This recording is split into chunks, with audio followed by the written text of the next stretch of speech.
Business as Unusual is a thought-provoking podcast that explores the innovative strategies, disruptive ideas, and unconventional practices driving successful leaders and companies in the ever-evolving world of modern business.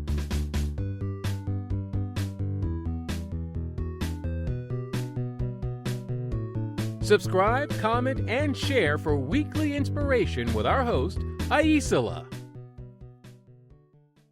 Welcome to Business as Unusual. Today I'm welcoming Daniel Nikic, an investment research professional and entrepreneur whose career spans over 2 decades of empowering investors and businesses with actionable insights. Daniel's journey began with a strong foundation in business administration and a passion for market dynamics and financial analysis. As the founder of Cohres, a boutique investment research firm, Daniel specializes in helping high net worth individuals, venture capitalists, and startups navigate complex markets and emerging industries like AI, SaaS, and data. His dedication to innovation combines a global perspective with a hands-on approach, helping clients uncover growth opportunities and achieve their goals. Today, Daniel will share some of his unique insights into strategic solutions that can make business truly unusual. Welcome to the show. Well, thank you for having me. I have some general curiosities around, I don't even know, what is a research investment firm versus just an investment firm? Okay, so stated in plain terms, we do all the work so an investor can make a decision to invest in a company. We don't do the actual investment. We do all the research, analysis, and insights to be like, you know what, we think it's a good idea to invest in this company. Here's our reasons why. Or it's not a good idea to invest in this company. Here's our reasons why. So that kind of sounds like a good almost separation of duties too, so that you've got someone else who's making the investment decision and you're providing the data. So there's a little gap between those two incentives, I guess. Yeah, and we give the client the insights to be like, we have all the research. What's the takeaway? Because anyone can just do that today, especially with AI, as we see with ChatGPT. But we're like, based on this research, we think you should invest in this due to these reasons. Or we think we should be cautious because of these reasons.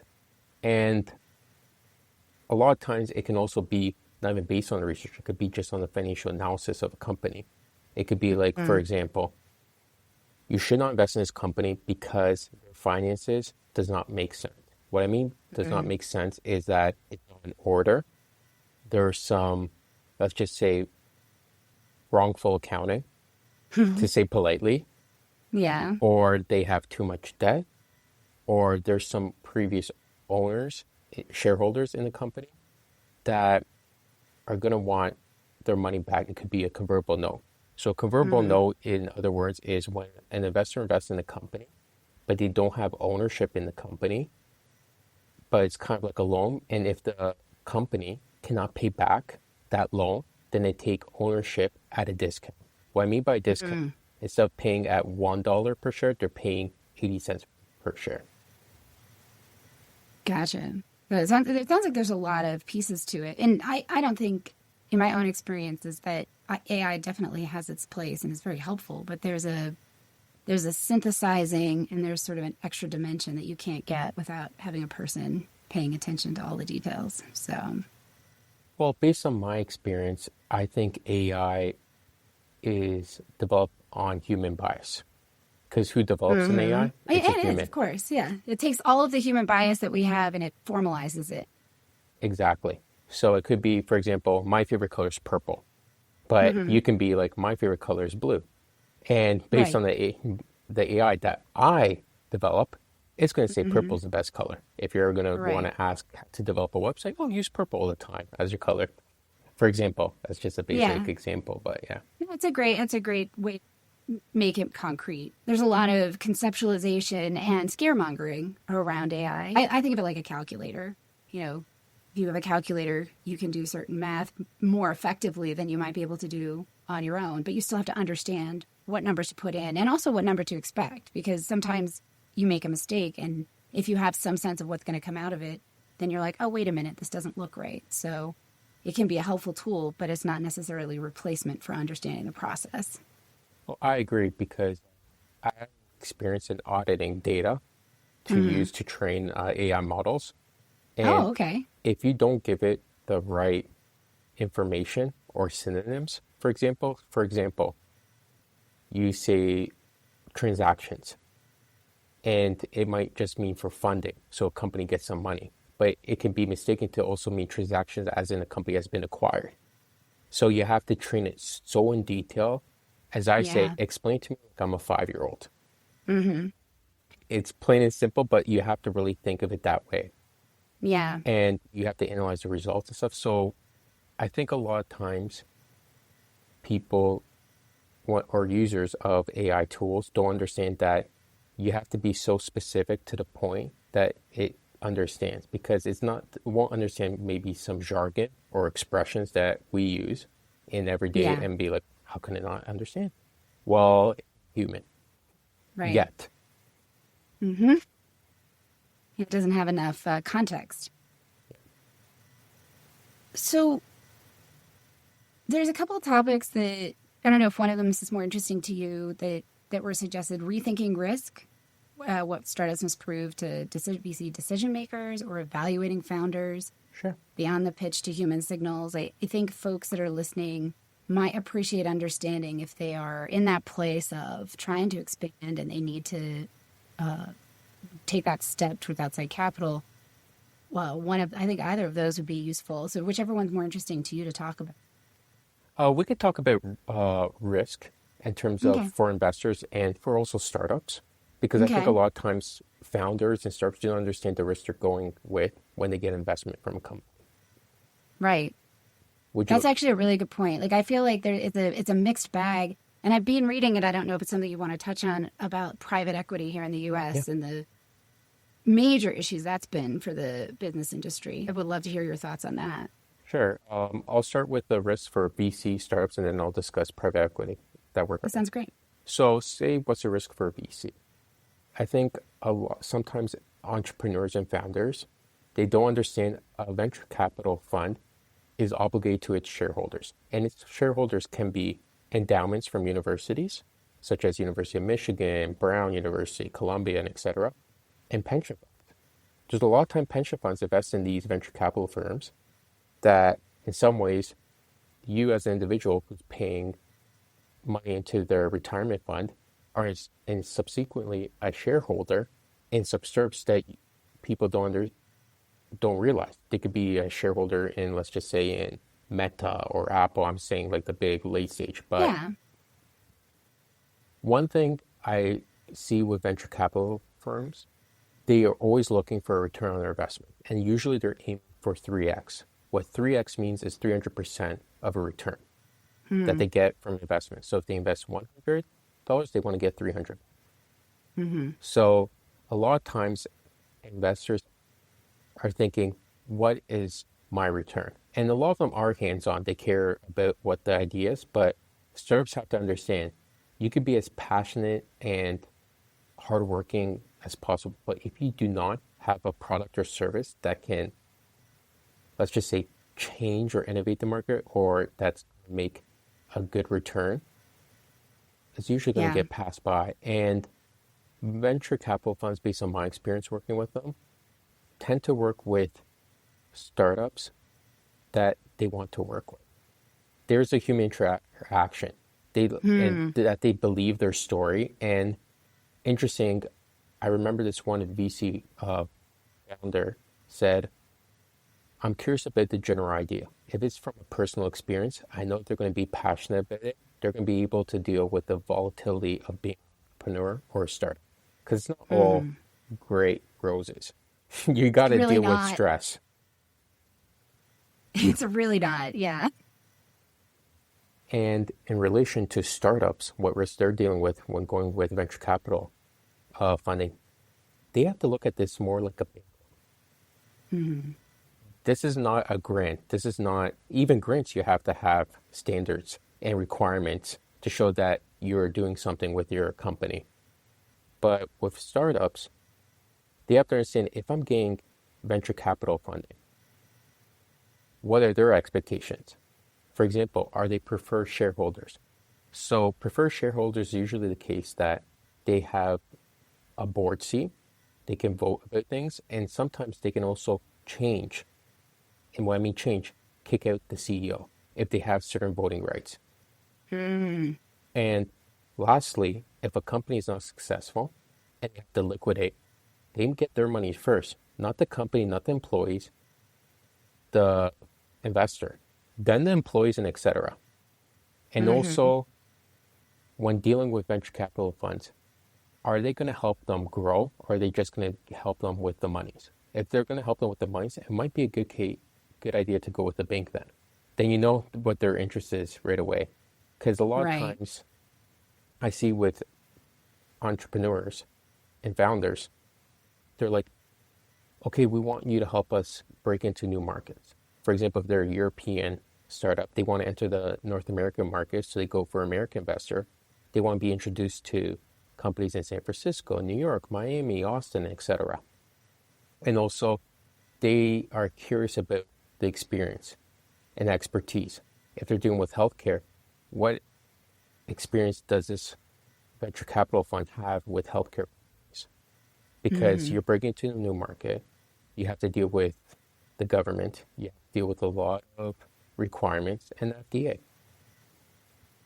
So those are a lot of things that entrepreneurs and founders have to think about for their startup. How are they going to how are they going to get the right investor? And a lot of times, founders and startup management do not understand that VCs want to reduce costs, expenses. So they will be like, yeah, that's great. You want to spend this much on it. Let's just say technically an IT engineer. How about you reduce the salary and give them stock ownership? And maybe that's not preferable for the founders or the manager. They're like, wait, we want to sell this company in 4 years. We're betting on this. We want to give part of we're going to give them a salary because it's better for us in the long term. So there's a lot of things to think about in that way. Yeah. Do you think it is a good idea for companies, or do you think it's just very much one dependent on the style of company and the goals they have? In my opinion, if I'm entering a new market and I can have a VC help me get there, and I know that I have a product or service that's going to make a bang, as I say, or make noise, I think it's worth it. But it depends on the VC, and it depends what you are willing to share. Because sometimes founders want to have 99% ownership at the end of exit or whatever. And it's like, hold on, you can't have everything what you want. You have to negotiate. So it depends what the founders and the management team long term. Are they going to think about the team, or are they more interested in just in themselves? Right. And how does private equity fit into that from your perspective? So private equity is very late stage. So that's usually companies that are profitable, or in some cases have high revenues and they're not really doing good because they're having losses. And we see, let's just say, for example, manufacturing. I'll take manufacturing, for example. We see how it's changed in the last 30 years. A lot of it's being, a lot of these manufacturing jobs are shipped to Southeast Asia, and we see what's going on with China, India, and also Africa.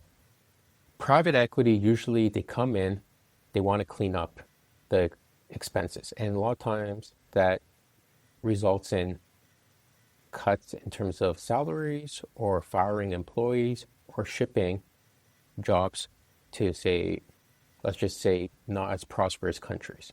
If they're dealing with America, they're going to ship the jobs maybe in Central America, such as Guatemala, or they're going to go to Africa and Southeast Asia or Latin America. And they need to make a return, and sometimes it can result in bigger issues if it's companies that are public in the stock market. So they're more late stage, and it's more, I would say it is a bigger effect on the global economy a lot of times. It seems really destructive, honestly, from what I've been reading, that there's a lot of the private equity, a model has some weird loopholes in it that can be very harmful actually to the business. I think it sometimes depends, because if how can I say, you're an entrepreneur, I'm an entrepreneur, we love our company. It's like another child. It's like we think about it 24/7. Facts. Yes. Anyone who's an entrepreneur, you can have coffee with your friend, you can watch a TV show. Backhand, you're like, I gotta do this. We're kind of like, It's like you're right there. exactly, exactly. And I think sometimes management teams or CEOs get too passionate about their company and they haven't innovate with times. So let's just take, for Right. example, the internet. A lot of companies didn't believe in the internet. They believed in the yellow pages, flyers. I'm talking about back in the 90s because I'm an 80s child, so I remember those days.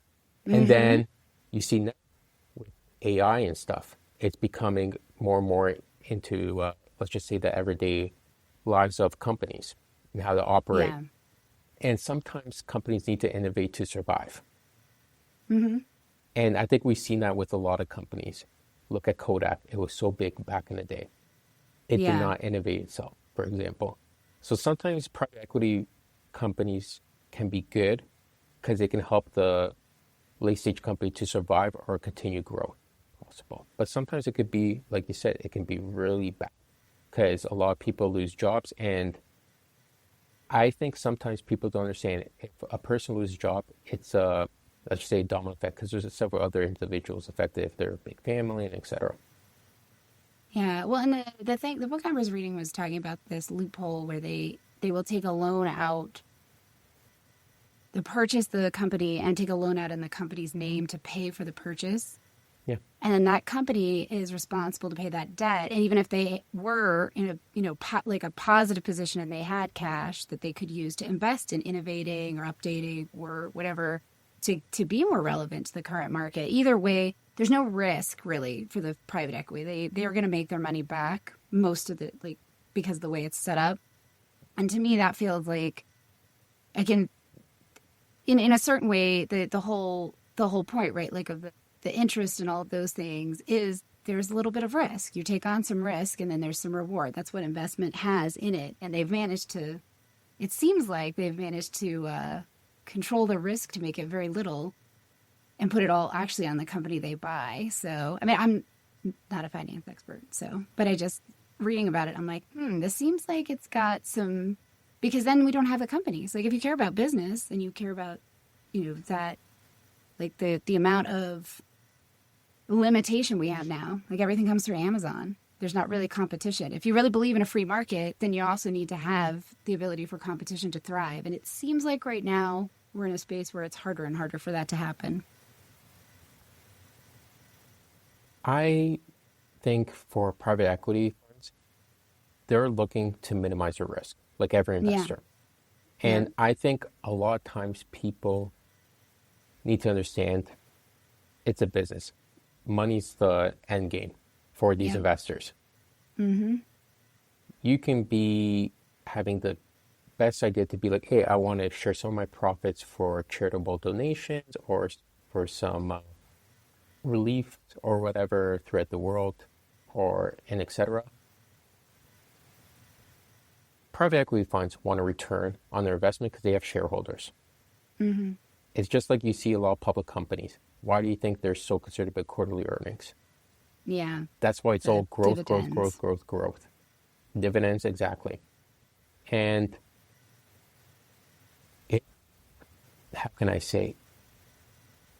It is war in a way, but it's not with guns and weapons. It's with money. And some private equity funds can be brutal, but sometimes they can be great. It all depends. And I think in a lot of ways, we've seen so much growth. It somewhat seems unrealistic. And some will say, are we in an AI bubble? Just like we're in an internet bubble. You see with these companies, stock market prices going up crazy. And I think at the end of the day, it goes back to basic mathematics or accounting. Debit equals credit. Cash is king, as they say. Yeah. And if a company isn't profitable, okay, you see some companies, they have zero revenue, but they're valued at 300 million based on future expectations. What if you don't reach it? Then a lot of people lose their money. And a lot of private equity funds, they also invest in VC funds. So it's like a circle. It's a domino effect. Yeah. What do you see as unusual about what you do or how you do it?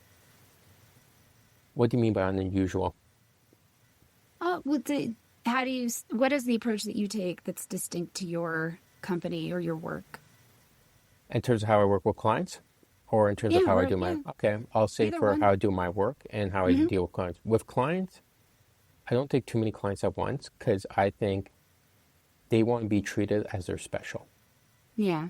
So I'm the type of person, if you message me and stuff, I try to get back as soon as possible. I usually say, I'll get back to you if I'm not traveling, dealing with a personal issue, or I'm not with my kids, or I'm sleeping.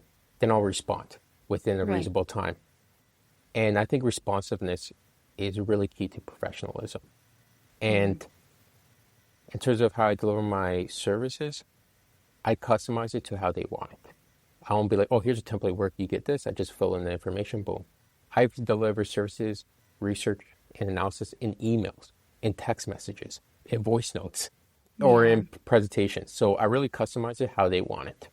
Mm-hmm. Because I think we live in a world today that people want what they want. Hence, just look at, for example, I'm going to take it off topic, television. Yeah. No one can deal with commercials anymore. Yeah. But they see, that's why they get Netflix. That's why they get these streaming services. And I think, in general, humans have a lack of patience compared to the past. We Mm-hmm. see, I want this ASAP. Da, da, da. And in terms of how I deliver my services, on top of that, I would say that we are not sensitive to criticism. I've had clients that are like, Daniel, this is great, what your team has done, but I want this way. Okay, we'll get back to you as soon as possible. It's okay, we get this.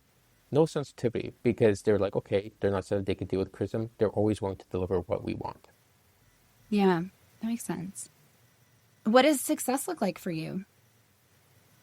That's a great question. In my opinion, I think if someone's successful, they should not be thinking, oh, I want that type of person's lifestyle. You have to be content with what you have and grateful. Yeah. Because I think a lot of time people do not appreciate what they have. Meanwhile, there's billions of people out there that want that lifestyle.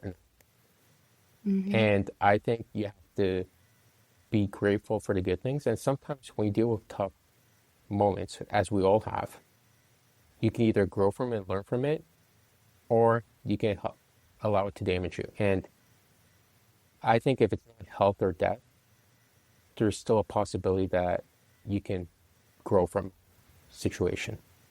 Yeah. Obviously, there's certain circumstances, but that's my opinion-based success. I'm right there with you. What advice would you give your 18-year-old self?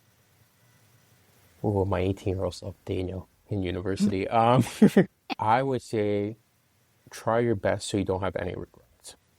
If you know you try your best, even if you get in a D in a class or you fail at something, at least you can't say what if. Right. Give it your all. Is there something you're excited about in your business?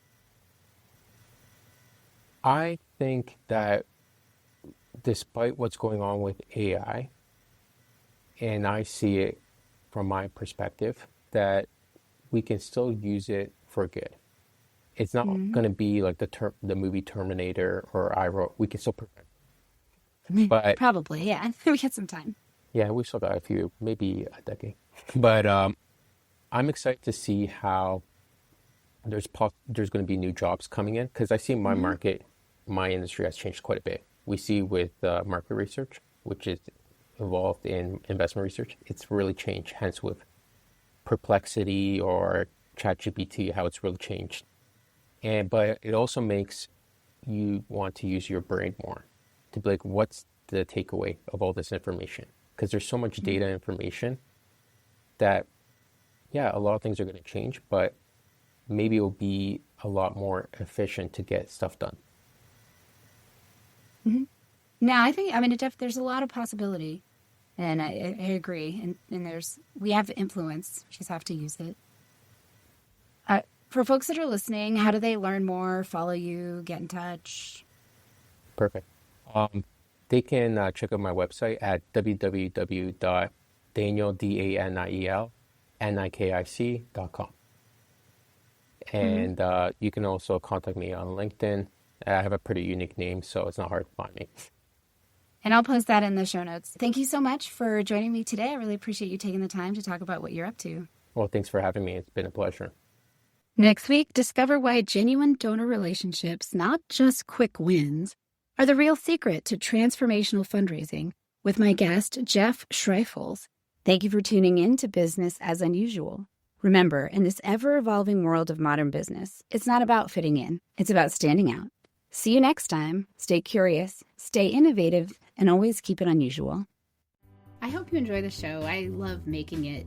If you did enjoy it, consider hopping over to the review portion of the platform you listen on and letting other people know about it.